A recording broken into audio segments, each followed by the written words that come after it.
Goeiemôre, dis Sondag die 30ste Maart. Kom ons praat oor die belangrikheid van bloedverbond. Daar's baie verbonde opgeteken in die Bybel tussen God en sy volk, tussen Israel en ander nasies en tussen individue. Bekendste verbonde is tussen God en Noag, lees ons in Genesis 9, en tussen God en Abraham in Genesis 17. In alle verbonde is daar bloed betrokke.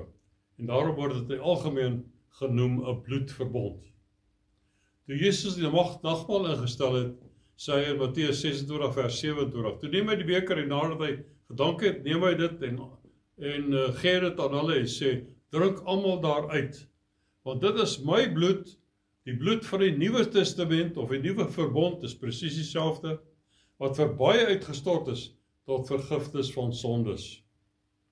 Hier is 'n terugverwysing na die eerste verbond, die wetboek, wat met bloed van diere, sekere diere besprinkel is, en daarom is dit genoem die bloed van die verbond.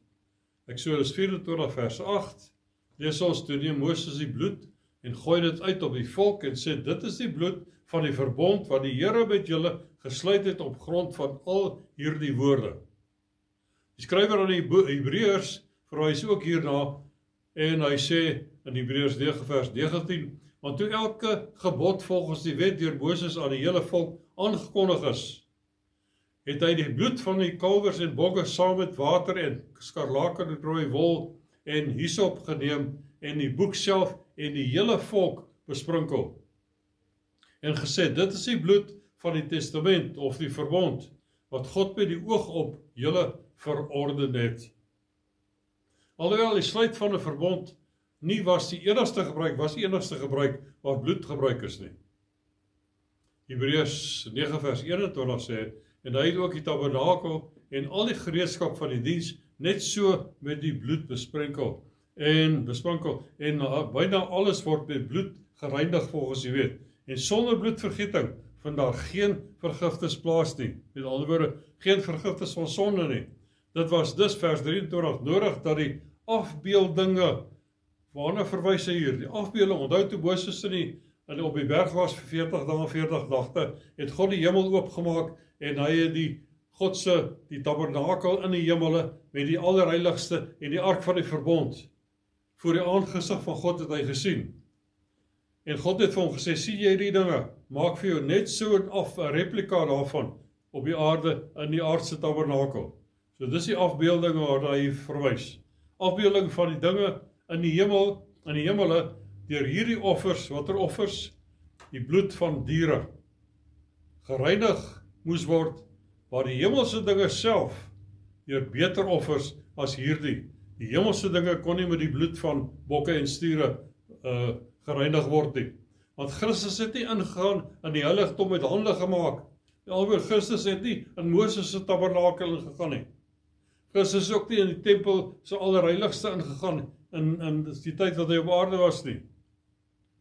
Dit is 'n teebeeld van die ware, maar in die hemel self, om nou voor die aangesig van God vir ons te verskyn, ook nie om homself dikwels te offer soos die hoëpriester elke jaar in die heiligdom ingaan met bloed wat nie sy eie is nie, maar dan moes hy dikwels gelei het, dit Jesus verwys hy hierna, van die grondlegging van die wêreld af.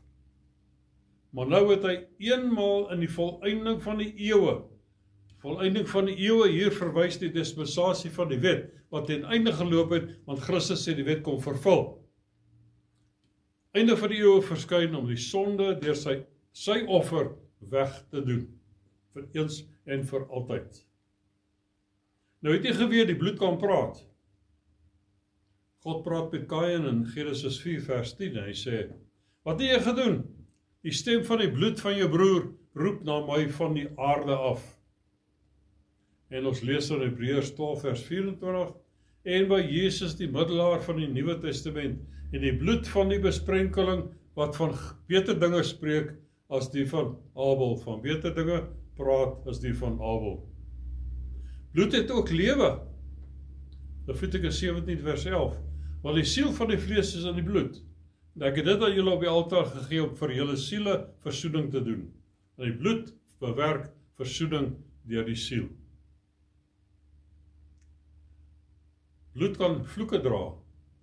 Lukas 11 vers 50, Jesus aan die woord, sodat van hierdie geslag afgeëis kan word die bloed van al die profete, wat vergiet is van die grondlegging van die wêreld af, van die bloed van Abel, of tot op die bloed van Sagaria, wat omgekom het tussen die reukaltaar en die huis van God. Ja, ek sê vir julle, dit sal afgeëis word van hierdie geslag. En wat 'n prys het hulle betaal? Want wat het hulle gesê, Matteus 27 vers 25? Die hele volk antwoord en sê, hulle staan hier voor Pilatus in sy regtersaal, en hulle sê, laat sy bloed, Jesus se bloed, op ons en op ons kinders kom. Hy sê, hierdie geslag sal afgereken word. 70 na Christus het hierdie afrekening gekom. En hier sê hy, dat sy bloed op ons en op ons kinders kom. Israel betaal vandag nog af aan daardie skuld. Die sluit van 'n verbond was nie al waar daar bloed betrokke was nie. Die eerste tipe hiervan was die offer van die lam van God. Die tipe van hom vind ons in Exodus 12 vers 3. Sy spreek tot die hele vergadering van Israel en sê, op die 10de van hierdie maand moet julle elkeen 'n lam neem volgens die families, lam vir huisgesin. Vers 5, julle moet 'n lam hê sonder gebrek, 'n jaar oud rammetjie van die skape of van die bokke kan julle dit neem. Julle moet dit in bewaring hou tot die 14de dag van hierdie maand, en die hele vergadering van die gemeente van Israel moet dit slag teen die aand. En hulle moet van die bloed neem en dit stryk aan die 2 deurposte en aan die bodrempel van die huise waar hulle eet. Dit was Christus gewees. Instelling van die Paasfees wat ons nou op pad na toe is. Lam van God wat geslag is op hierdie selfde dag. Exodus 12 vers 12. Want ek sal in hierdie nag deur Egipte land trek en al die eerstgeborenes in Egipte land tref, van mense sowel as van diere. Ek sal strafgerigte oefen aan al die gode van Egipte, ek die Here. Maar die bloed sal vir julle 'n teken wees aan die huise waarin julle is. As ek bloed sien, sal ek by julle verbygaan. En daar sal geen verderflike plaag onder julle wees, wanneer ek Egipte land tref nie. Die doodsengel, nog die duiwel, kan ingaan waar die bloed aangewend is. Die duiwel is dag vir dag en nag teen God se kind besig. Om te weerstaan moet jy die bloed dag en nag aanwend. Jy mag dit moontlik nie voel of sien nie, maar elke keer as jy die bloed van Jesus aanwend, dan gebeur daar iets besonders. Die bloed praat. Ons het net gesien dat die bloed kan praat. En as die duiwel hier kom by jou, en die bloed is daar, dan sê die bloed vir hom, gaan verby. Die doodsengel was gestuur om elke eerstgeborene in elke huis te tref. Hy het nie geweet na watter huis toe hy moet gaan nie, en na watter huis hy nie moet gaan nie. Daarom het hy na elke huis toe gegaan, maar daar was iets wat hy gesien het by sommige huise.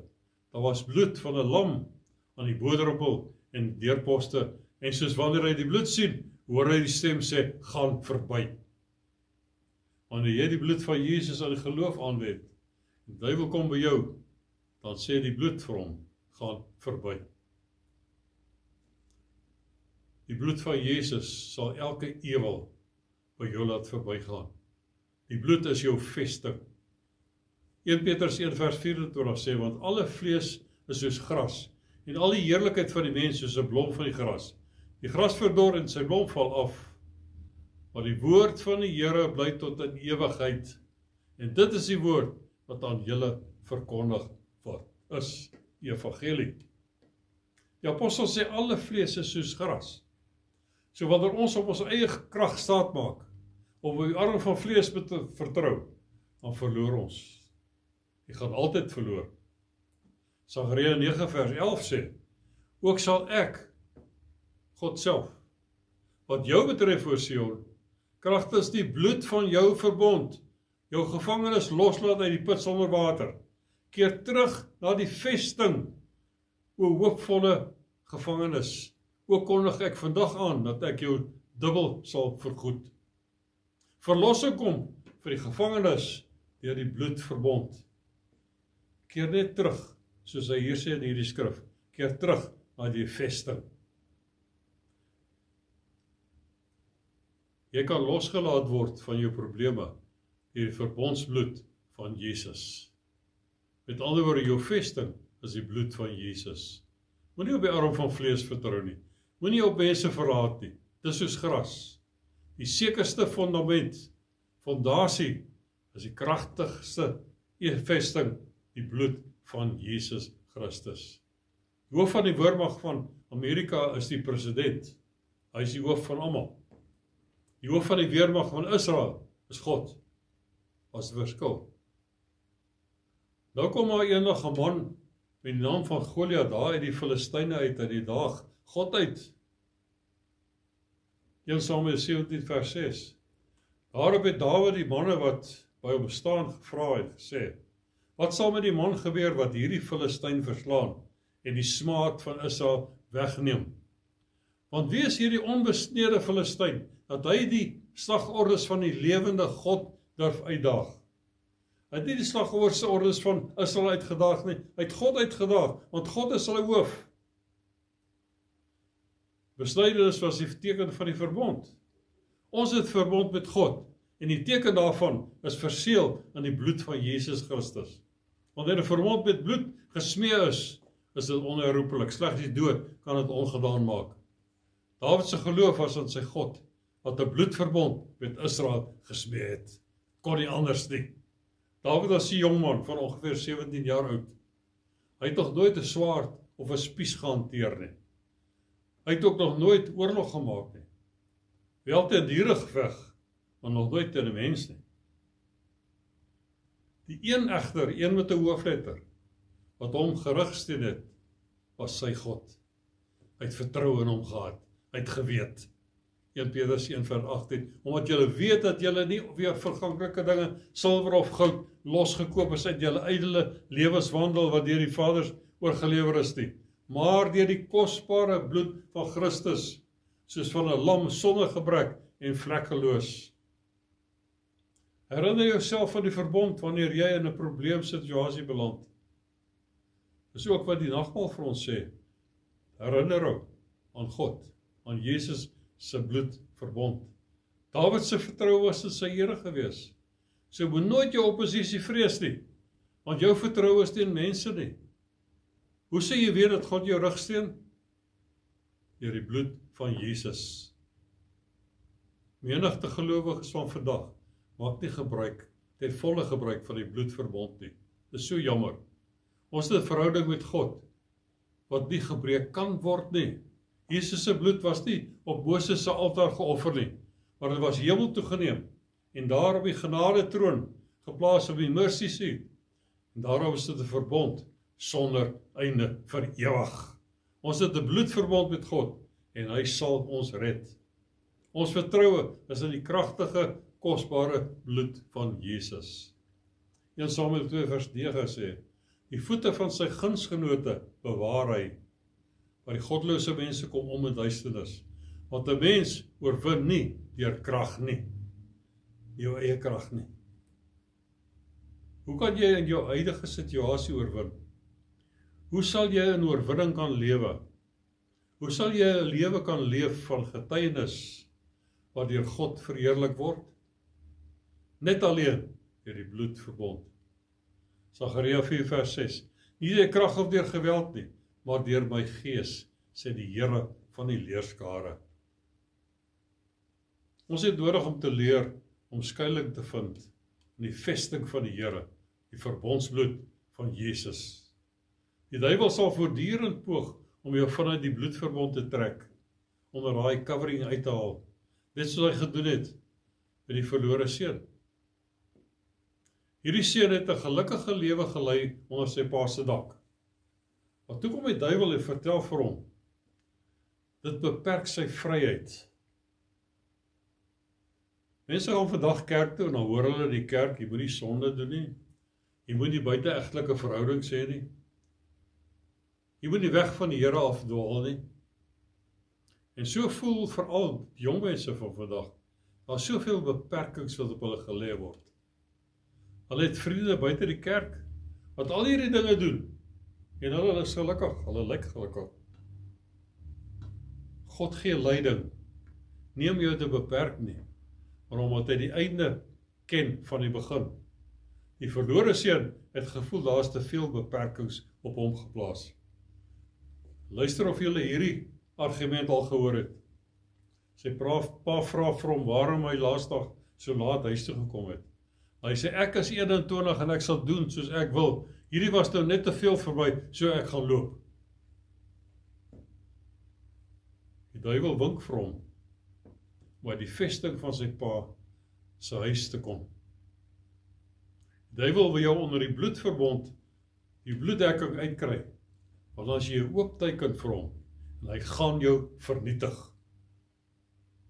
Moet nooit onder die bloed uitgaan nie, en moet nooit jou vesting verlaat nie. Kom ons hou vas aan die Here, ons hou vas aan die bloedverbond, ons hou vas aan dit wat die Here God vir ons gegee het. Mag die Here u seën en gaan. Amen.